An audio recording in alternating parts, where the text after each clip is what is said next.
வாங்க தம்பி, என்ன இந்த பக்கம்? Hi, this is Creative Code. இந்த வீடியோவில் நம்ம CSS General Sibling Selector பற்றி பார்க்கலாம்.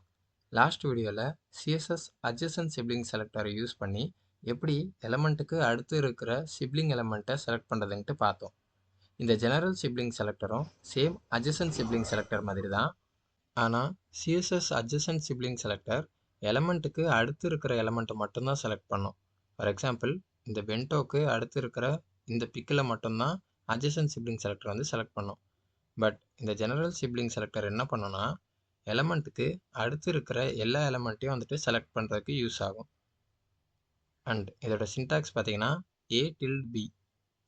ஏல வந்துட்டு எலமெண்ட் கொடுத்துட்டு பியில் எந்த எலமெண்ட்டை ஏக்கு அடுத்து இருக்கிற எந்த எலமெண்ட்டை நம்ம செலக்ட் பண்ணணும்னு நினைக்கிறோமோ அதை வந்துட்டு நம்ம பியில் கொடுக்கணும். அண்ட் இந்த எக்ஸாம்பிளில் பார்த்தீங்கன்னா A tilde B என்ன பண்ணோம் அப்படின்னு சொல்லியிருக்காங்க. ஏக்கு அடுத்து இருக்கிற எல்லா பி எலமெண்ட்டையும் செலக்ட் பண்ணோம் அப்படின்னு சொல்லியிருக்காங்க. அண்ட் நமக்கு கொடுத்துருக்க டாஸ்க் என்னென்னா, செலக்ட் தி பிக்கிள்ஸ் பிசைட் தி பென்டோ அப்படின்னு சொல்லியிருக்காங்க. ஸோ இந்த பென்டோக்கு அடுத்து இருக்க பிக்கிள்ஸை வந்துட்டு செலக்ட் பண்ண சொல்லியிருக்காங்க. இங்கே அனிமேட் ஆகிக்கிட்டு இருக்க இதுதான் நம்ம செலக்ட் பண்ண வேண்டிய பிக்கிள்ஸ்.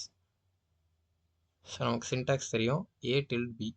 ஏ வந்து பென்டோ. ஸோ எந்த எலமெண்ட்டுக்கு அடுத்து வரணும் அப்படின்றத நம்ம ஏல வந்து சொல்கிறோம். பென்டோ தான், பென்டோக்கு அடுத்து இருக்கிறது தான் அப்படின்னு சொல்கிறோம். அதனால் ஏ வந்து பென்டோ. டில்டு கொடுக்கறது மூலிமா இது வந்துட்டு ஜெனரல் சிப்ளிங் செலக்டர் அப்படின்னு சொல்கிறோம். அண்ட் பியில் பென்டோக்கு அடுத்து இருக்க என்ன எலமெண்ட்டை நம்ம செலக்ட் பண்ண போகிறோமோ அதை வந்து கொடுக்கணும். நமக்கு வந்து பிக்கிள்ஸை வந்து செலக்ட் பண்ணணும். ஸோ அதனால் பிக்கிள் அப்படின்னு கொடுக்குறேன். ஸோ இப்போ இந்த சின்டாக்ஸ் என்ன பண்ணோன்னா, பென்டோக்கு அடுத்து இருக்க எல்லா பிக்கிள்ஸையும் வந்துட்டு செலக்ட் பண்ணோம். அண்ட் இந்த கோடில் பார்க்கலாம், பென்டோக்கு அடுத்து 2 பிக்கிள் இருக்குது. அண்ட் இங்கே பிளேட் இருக்குது. ஸோ உங்களுக்கு புரியும்னு நினைக்கிறேன். பிளேட்டுக்குள்ளே தான் பிக்கிள் இருக்குது. பென்டோங்கிற டேக் அதை ஃபாலோ பண்ணி உடனே 2 பிக்கிள் தான் இருக்குது.